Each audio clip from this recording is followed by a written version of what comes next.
I think the issue is heart. I mean, that's at least what's on my mind when I'm doing these films is where is the heart in this piece? Robert Redford passed away on September 16th, 2025. He's known for his starring roles in films like Butch Cassidy and the Sundance Kid, The Sting, All the President's Men, 3 Days of the Condor, Jeremiah Johnson, well, the meme from Jeremiah Johnson, as well as my personal favorite, The Hot Rock, which is just an insanely thrilling and absurd heist movie where basically the premise is, what if a heist went wrong and then you had to do a bunch of heists to undo the first heist? It's crazy. It's fun. You need to watch it. If you haven't heard of it or you haven't seen it, just do it. His biggest contribution to film, however, is probably the Sundance Lab and the Sundance Film Festival, which has brought countless filmmakers into a spotlight they wouldn't have had without it. But did you know that this insanely charismatic actor, who is basically the blueprint for actors like Brad Pitt, was actually an incredible director?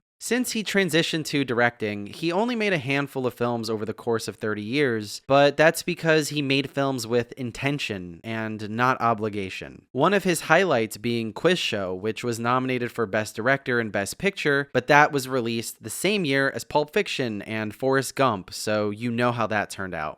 Forrest Gump. But the reason I'm making this video is because I want to focus on his directorial debut, Ordinary People. It's like the Citizen Kane of family dramas. It's a film whose DNA you see in so many films released in the last 45 years. It stars Mary Tyler Moore, who at the time made a very uncommon jump from sitcom acting to dramatic film acting. It also stars Timothy Hutton, who you probably know as the guy on Leverage on TNT, or the commercials for Leverage on TNT, because I don't know anybody who watched that show, but it was around for a long time. The new season of Leverage just keeps getting better.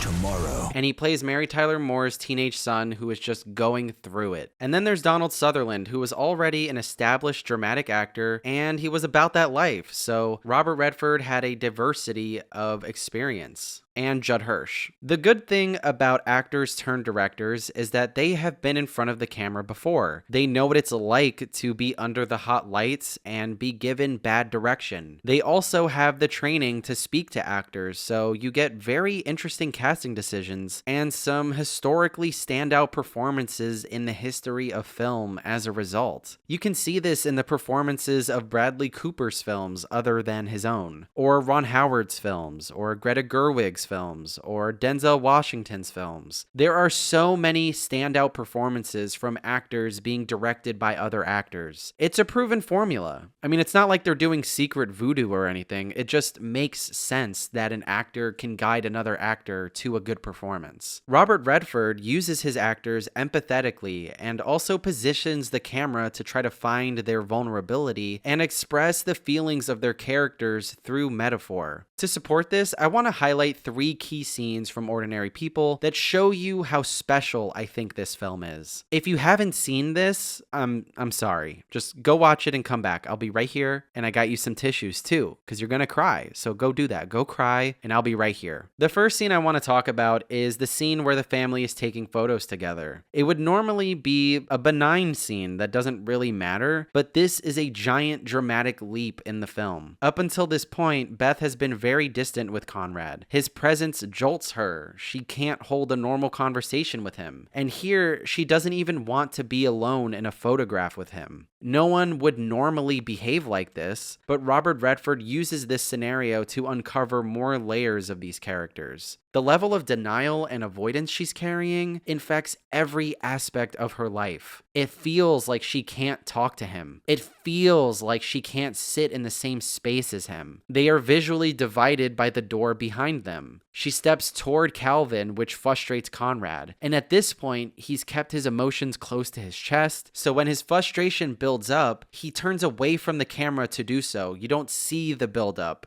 And all he reveals is the result. Give her the goddamn camera!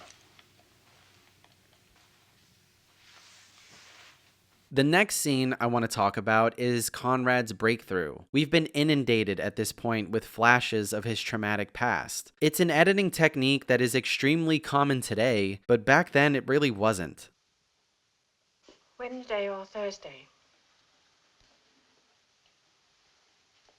And here, it's done very effectively. stop.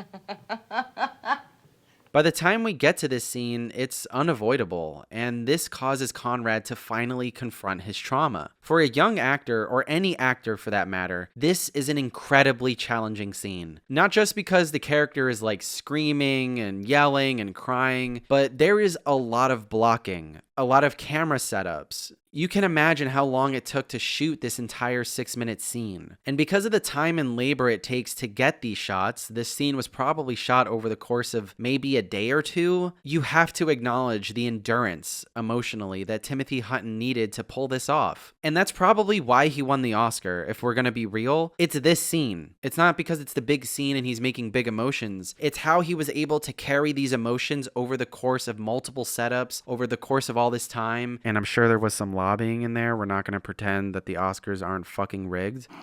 Green Book. And doing this must have been much easier with an actor like Robert Redford guiding the way.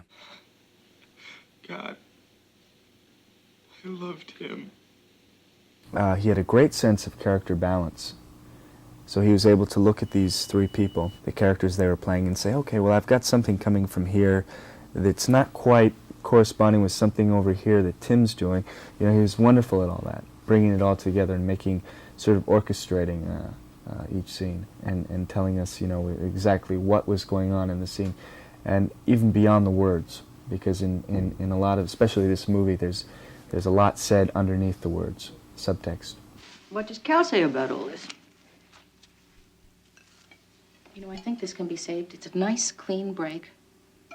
And the final scene I want to talk about is Conrad's next scene with Beth. The thing that makes this work and makes me cry every single time is a combination of the context leading into this scene and the performances which send it over the fucking moon. In the previous scene I talked about, Conrad made a breakthrough. But while this was happening, Beth and Calvin had done the opposite. So Conrad comes in, bright-eyed, almost resembling the Conrad they feared they'd never see again. And he goes out of his way to hug Beth, the person that he's been in conflict with the entire movie. Beth is stunned. Mary Tyler Moore's choice to turn to stone and not hug him back, and only waiting until he's gone to hug him back, is just so heartbreaking. And her choice to turn away from the camera as she does so, it's purely cinematic. It's her entire arc encapsulated in one image. And although she hasn't really been a sympathetic figure, you cannot help but feel for her. You can see so much pain in her face. But when we look at Calvin's reaction, Donald Sutherland sinks into himself. He doesn't see her pain anymore. He sees that she's stunted and unable to open up. And you see him beginning to doubt the stability of his family, like actually accepting that. Robert Redford had lost his son to SID, or sudden infant death, in the late 50s. The fact that his first feature film is about a family dealing with the death of a son is an interesting observation. And I think this film, the edit, the direction, was approached like a performance in itself. If you haven't seen Ordinary People or any of Robert Redford's contributions to cinema, do not walk, run.